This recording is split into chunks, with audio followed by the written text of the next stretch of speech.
may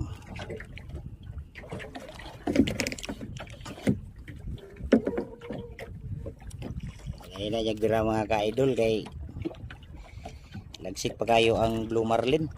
Liso-liso pa yung liso-liso pang pakura. Siya lang ipabira sa kay sakit man akong kamot. Nya alihukan ra ba kay ning mga kuan kaning isdaan ni kaning blue marlin mga ka-idol. Gawas lang og tuna kay kana mo dili kay siya nga kuan lihok, mag-ug ra man siya mga ka-idol. Kaning blue marlin gud mga ka-idol. Lihok kayo. Ani nga gipasa sana ko sa akong kauban kay kuan mo daw akong kuan akong kamot na bitik. Ako ginang gikuan ng mga ka-idol.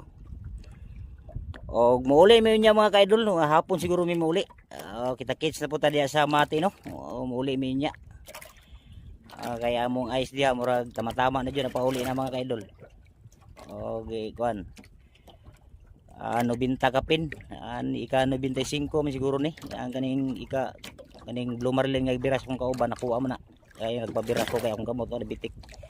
Bitik ganin ang kadlawon paghamag sa isda. Nakaluyan po do 90 kapin among karga mga ka-idol. Okay, kuha na. Nya atuon sa nako mga ka-idol kay lagi.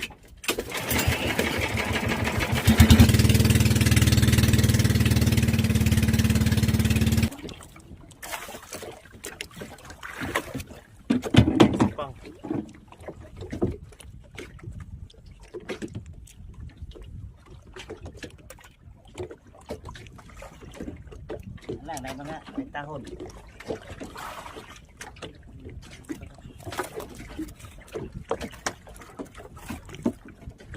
Okay. Sapang English.